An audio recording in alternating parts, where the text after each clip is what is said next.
I'm here with Toby, who is a PR manager and a voice actor for Kingdom Come Deliverance. Exactly. So was it fun to be in the game as well as helping manage it? Well, I was, before I was a PR manager, I was working in the radio station, and they said, like here in the game, that we said we have an English guy who is supposed to be a German, so he needs to talk English with a German accent. Toby, will you do it? It's like, I never did voice acting before, but they insisted, and now I'm in there, and it's like, well, I hate myself, but people said it's okay. That's cool. So you're in the game as well as loving it. Even in the trailer. Yes, and you've just done a talk today, so you've been showing some exclusive footage here at PC Gamer Weekender? Not exclusive, because we released on Tuesday, so I tried to show some. I tried to show some gameplay elements and just like some points of the importance of Kingdom Come to understand what type of game this is and so on. It's been quite a long time in development? Yeah, exactly. Well, theoretically from 2011, but practically from 2014, which is still 4 years. But I would say that most games are taking this long, though 4 years of development is not like an insane amount of years. But usually when you have big productions or something like that, they announce the game a half a year before they release it. So they have the fundings, the money and everything, so they can like somehow be locked up in a basement and create a game. We didn't. We didn't have the advantage, so we had to go on Kickstarter, which was January 2014. And from that day, we are constantly telling the people on YouTube and Twitter and so on what we're working on and so on. So for some, it seems like we do this forever. In reality, it's, I would say, regular development time. It also means that the game is kickstarted, you know that the people want it, the public want this game. What sets it apart from other games in this kind of genre? It's definitely, we try to go the full way when telling a story about the Middle Ages. What I mean is that two main, or very important pillars of the game are historical accuracy and realism. Okay. So a lot of RPGs out there, no matter if science fiction or what, they mostly always use shield and sword somehow. So that's a typical, like the medieval setting is somehow established, but no one ever tried to make it realistic or show how the Middle Ages really were. That not everyone was muddy and bloody and dirty, and not everyone is just wearing potato bags or something like this, but that they are, I don't know, colorful clothes, and that they have usual problems like, I don't know, thievery guilds and so on. And we try to show, with Kingdom Come, how the Middle Ages could have been in our interpretation in Bohemia, which is a specific, today's Czech Republic. And so this is what we try. And with this, we kind of found the gap, I would say. So back then at Kickstarter, we were not sure how people will, people want it, if they like it, if they will be interested in that. But we wanted 300,000 British pounds back then, which we got after 48 hours. And that's a pretty definitive answer. The public definitely want historically accurate RPGs. Well, I don't know if particularly historical RPGs or so, but definitely something different from what they are used to. Because I love The Witcher and Skyrim and so on, but they're very close to each other, those games. And I think with Kingdom Come we tried something risky. So far it looks okay.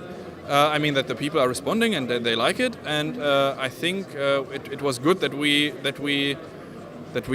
were creating the game we wanted to create from the beginning, and I think that's important. It definitely shows in a game's development if you're in love with what you're making yourselves and you're invested and you're even voice acting in your own game, that it definitely comes through in how a game progresses and how it feels to the players as well. And it looks really slick. The graphics as well look really lovely for this one.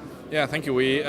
That's another thing if someone tells you that you shouldn't do anything or should change it or should do it according to someone else's needs, I don't know. So we had this clear vision of what we want to do. We involved our Kickstarter backers, asked them if we had like 5 alphas and 1 beta, and we had questionnaires and everything, and said, do you like it? Is it not too much talking? Is it not enough talking? How do you like the combat system? And so on and so on. The save system with the drinking a liquor, that actually is an idea from the forums, from our community, and so on and so on. So we really try to gather feedback and then create something we like. And despite all troubles eventually we had with like things that didn't make it into the game and so on, I think we have a pretty and I talked to even today backers who were kickstartering the game. They said that's 99% what they expected when they supported the game 4 years ago. So this is something I'm really, really proud of. And you can also see this in the user score on Metacritic or Steam or so on, that people who understood what we wanted to make with the game, they are extremely happy. If they expected another, I don't know, Mountain Blade type or so, where it's like all focused on fighting, then they are not happy because Kingdom Come is not a fighting game per se. Much more story based, much more involved in creating world building from the looks of it as well. Exactly. So the absolute focus on the game is the story. If you dislike the story, you will most likely dislike Kingdom Come. Mountain Blade, for example, is an awesome game. We love the people from Turkey there, and hi to them if someone is watching. Tale Worlds. They are creating an awesome game and looking forward to the next part. However, we are getting compared sometimes, but I think the comparison is not fair for neither of us. So Mountain Blade is definitely focusing on the huge scale battles, which is great, and you have like a really kind of arena fighting where you can slash through the opponents and so on. That's super cool. We are more focusing on the story. There's fighting as well. There's also bigger skirmishes, but there's more a duelish thing where you're fighting one guy and then to the next one and so on.